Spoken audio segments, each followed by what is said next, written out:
Ok, allora benvenuti a tutti e a tutte. Questo è il primo evento, diciamo, il primo passo di questa mia campagna elettorale. Sapete che parto dalla campagna elettorale e diciamo, sto programmando una serie di incontri di approfondimento, di confronto, di ascolto anche, no, dei cittadini e delle cittadine con esperti, con attivisti, con associazioni, con realtà che da tempo sono impegnate in vari temi molto importanti e molto attuali. Ecco. Da quale tema ho voluto partire? Un tema veramente prioritario, importante, totalizzante per tutti noi e anche che segna un po' il passaggio, anche la prospettiva futura, proprio come sfida non solo sociosanitaria, ma anche economica, ma anche di visione, ma anche di gestione di emergenze che sono già in atto, ma che nei prossimi anni si acutizzeranno e saranno veramente ingestibili se non cambiamo rotta. Allora, chi ho pensato di chiamare per questo primo, diciamo, appuntamento, questa prima puntata su questo percorso Seminiamo il futuro insieme? Ecco, due rappresentanti di Covesap, il coordinamento veneto di difesa, diciamo, sanità pubblica, coordinamento veneto sanità pubblica.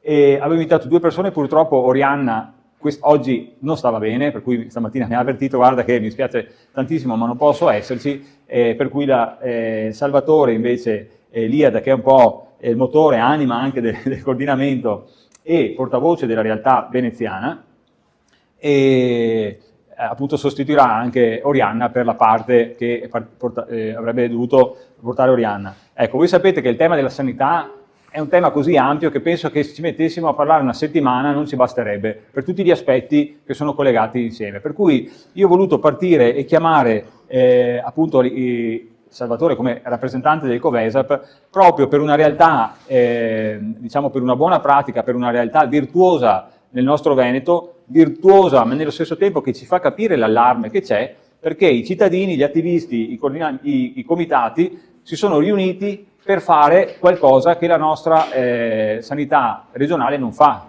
cioè sostenere, accompagnare, sostenere, dare delle consulenze, dare un sostegno reale ai cittadini, creando appunto degli sportelli di diritto alla salute, degli sportelli locali distribuiti in tutto il Veneto, sicuramente adesso Salvatore ce ne parlerà, proprio per sostenere e per dare un supporto reale ai cittadini su dei problemi veramente reali, attuali e concreti, liste d'attesa interminabili, la difficoltà ad accedere ai servizi, ad avere delle visite, delle prime visite o delle seconde visite, delle visite di controllo in tempi umani, diciamo, e anche rispettosi delle patologie, perché sempre più spesso, ma tutti voi sarete testimoni, voi stessi oppure vostri familiari, vostri conoscenti, vostri amici, di avere la necessità di fare una visita e trovarsi un'impegnativa non di un mese fa, ma di 2 anni fa. E io sono testimone di questo, perché più persone sono rivolte a me dicendo ma c'ho questa impegnativa, sto aspettando 2 anni. Se avessi dovuto aspettare il sistema sanitario regionale, non so dove sarei. Allora, cosa succede? Paolo, salutiamo anche il nostro consigliere comunale, Paolo Rettinò. Allora, cosa succede?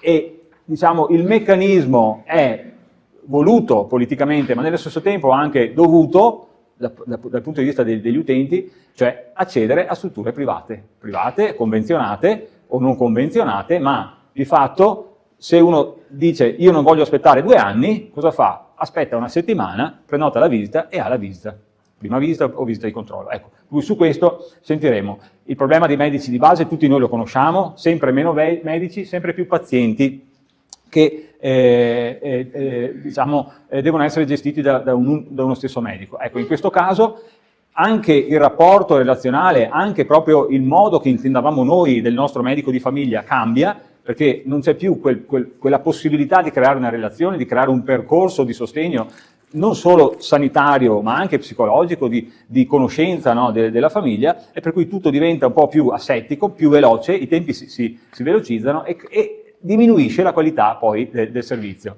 Io adesso non posso dilungarmi, mi piacerebbe tra l'altro trattare anche un po' l'aspetto e la necessità di vedere il nostro sistema sanitario, sociosanitario, non solo prettamente orientato come ospedali o distretti o case di cura, no, ma anche una visione molto più olistica e molto più allargata.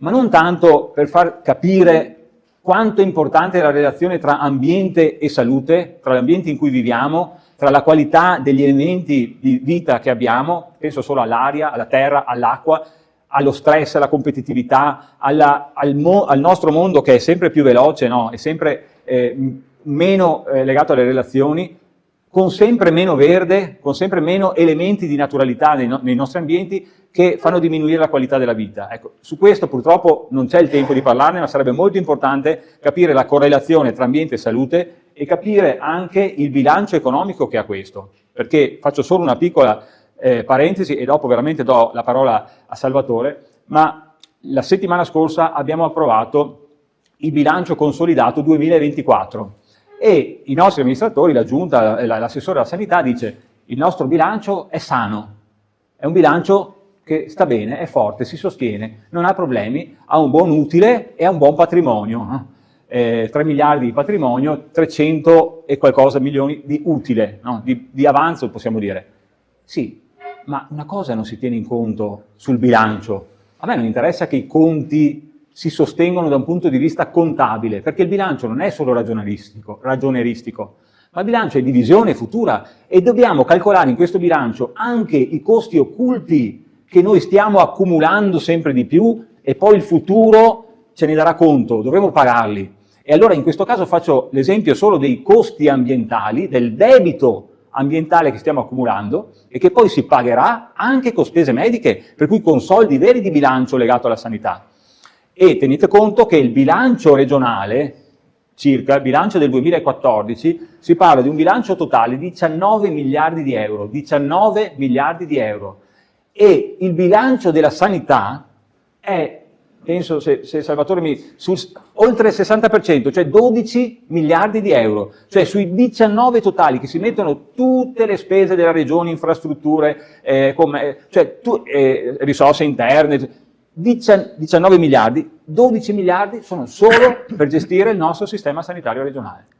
Per cui capite quanto importante è amministrarlo bene prima di tutto, per cui senza sprechi, ottimizzando le risorse, investendo sicuramente su quello che serve di più, ma nello stesso tempo quanto è importante investire in più e soprattutto, e concludo, nella prevenzione per fare in modo che poi spendiamo meno alla lunga. Siccome i nostri amministratori, tutti gli amministratori, ragionano nell'arco dei 5 anni, non si può fare progetti di 15-20 anni perché la popolazione rimanga il più possibile a lungo sana e in salute, ma dobbiamo invece lavorare di più sulla cura, diciamo sugli acuti, ma anche sulla cura immediata.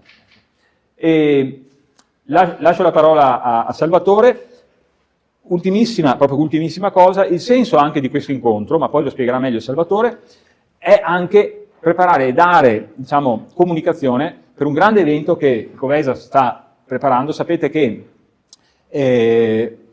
più o meno un paio di volte all'anno, insomma, Covesa fa delle grandi manifestazioni regionali proprio per portare l'attenzione dell'amministrazione pubblica su temi importanti. L'ultima manifestazione è stata fatta a dicembre a Verona sulla salute mentale. Ecco, ogni